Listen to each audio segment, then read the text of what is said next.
Salut à tous, j'espère que vous allez bien. Aujourd'hui, je vais vous parler de Manchester City face à Manchester United. Manchester City qui va jouer, qui part gagner à United depuis quand? Depuis très longtemps maintenant. Ça fait, je sais même plus combien de temps. Ça fait déjà très longtemps que United n'a pas gagné à City, chez City, chez leurs voisins. Waouh, je m'attendais pas à ça. Je m'attendais pas à ça. Il faut surtout que la première mi-temps, c'était très lent, voilà, c'était fatigant. Mais on va tout de suite passer à la composition des deux équipes. Alors pour la composition des deux équipes, on a donc pour Manchester United, on a Onana au goal, Matip de Ligt, on a Maguire qui a été préféré à la place de Euro. Voilà, je ne m'entendais pas, je pensais que ça aurait été Euro.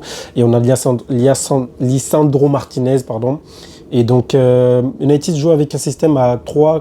Faut pas oublier qu'Amorim préfère mettre ses systèmes pour l'instant. Il a tenté ça depuis 2 matchs, donc il continue. On a pour les milieux, donc on a Masraoui en piston, on a Guarte, Bruno Fernandes et donc Diego Jota, Diego Dalot pardon, de son côté. Et en attaque, on a Diallo, Mount et Ojlund. Ojlund devant en pointe tout seul. Donc il sera donc servi par Diallo et Mount. Mount qui s'est blessé dès le début du match. 15 premières minutes du match, il s'est blessé après. Incroyable. Franchement, ce joueur, il est fatigant. Je ne sais pas ce qui se passe. Ça va pas depuis très longtemps. Depuis quelques temps déjà, ça va pas. Il était déjà blessé depuis l'année passée, il est blessé à United. Ça se demande s'ils vont pas le vendre ou pas, enfin on verra. Et pour Manchester City, on a Ederson au goal, Ederson qui revient donc au goal. Ortega avait commencé à jouer pendant quelques temps. On a Walker, Ruben Dias et Gvardiol. Il faut savoir que Pep aussi a commencé à faire ce genre de système de 3-2-4-1.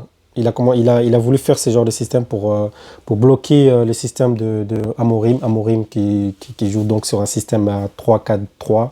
Et lui, donc, il change ses systèmes pour pouvoir amortir et pouvoir bloquer les pistons des deux côtés aussi. Donc, il a décidé donc de faire 3-2-4-1. Voilà, un système un peu étrange, j'ai jamais vu ça, mais c'est lui qui le fait. Donc 5 derrière, 5 devant. Et donc on a donc Ederson au goal, Walker, Ruben Dias et Gvardiol pour la défense.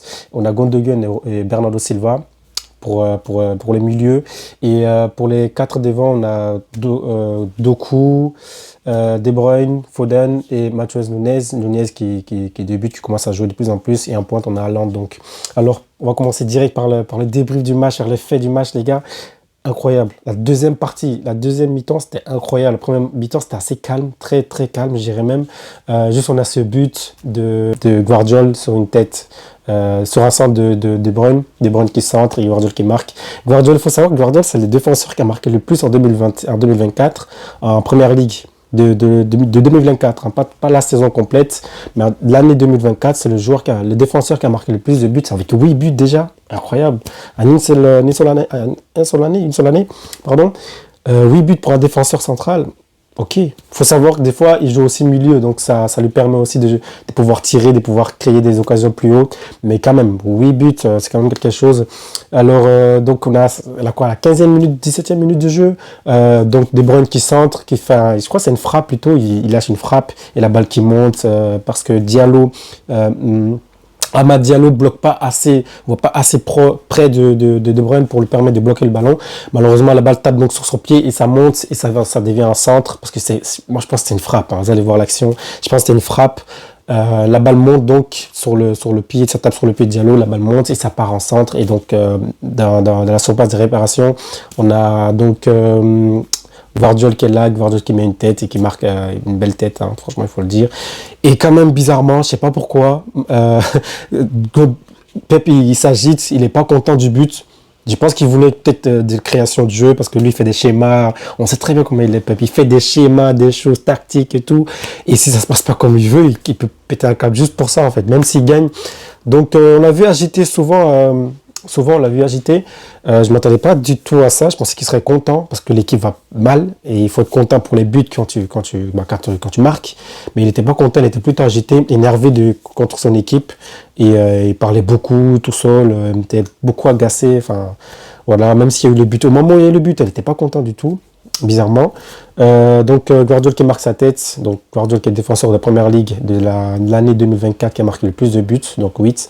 Et en continuant en phase de première période, ça c'est en première période, pendant la première période il n'y a pas eu grand chose à part ça. Par contre, en de première période, il y a eu beaucoup de ratés en passe. Franchement, en passe, bon, c'était catastrophique.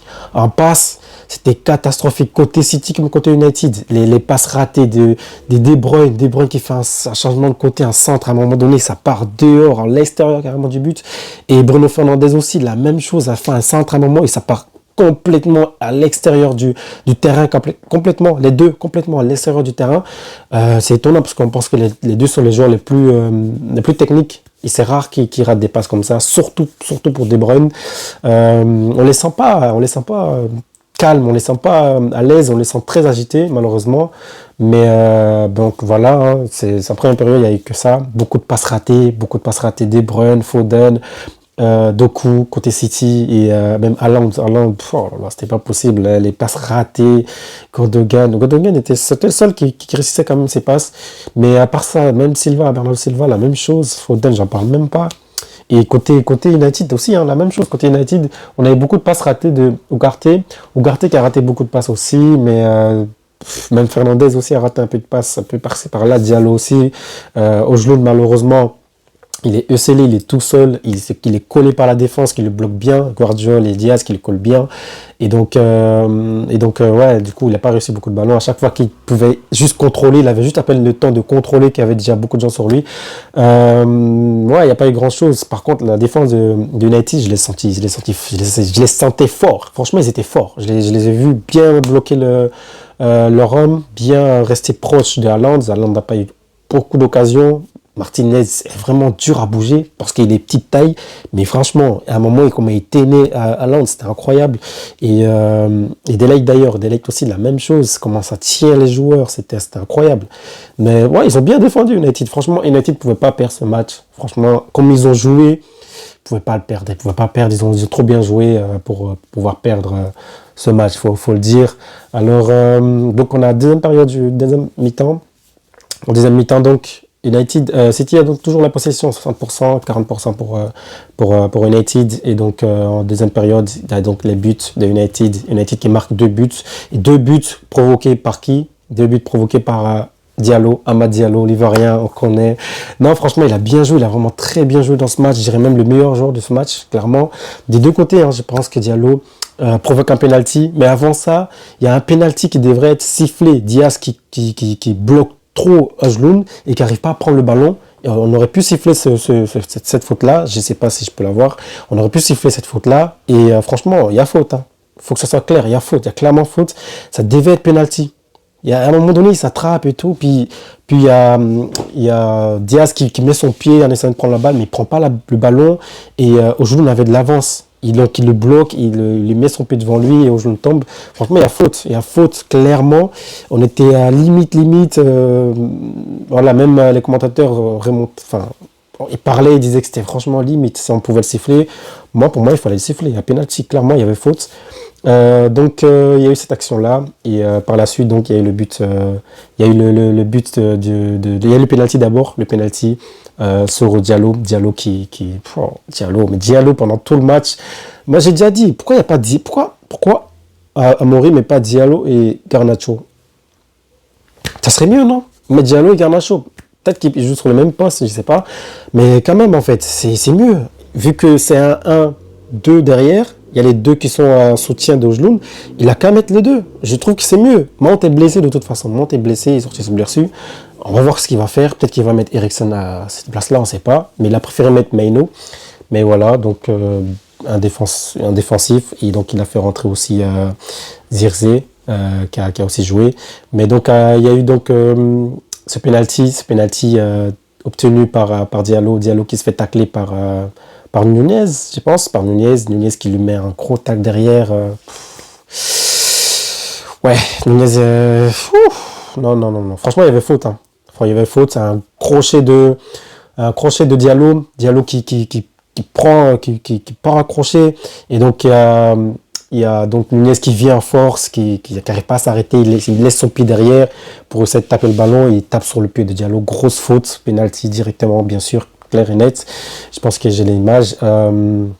Il y a penalty, d'ailleurs il s'en voulait déjà et pendant ce temps-là, Pep sur le banc qui pète un câble. Oh, qu'est-ce qui se passe? Non. Oh. D'ailleurs Pep il nous dit que Il a des blessés, qu'il n'a pas assez de défenseurs. Il se fout de nous, lui. Lui, il se fout vraiment de nous. Guardiola, c'est quoi? C'est un milieu de terrain. C'est pas parce que tu l'as mis au milieu de terrain depuis que c'est un milieu de terrain. C'est pas un milieu de terrain. Donc, mets-le à son poste. Arrête de nous dire que t'as pas de défenseur. Il y a Stones en plus encore. Hein. Je sais pas ce qu'il nous fait.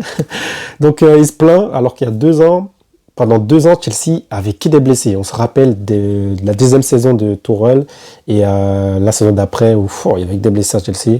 Même Pochettino, je sais pas comment il a fait.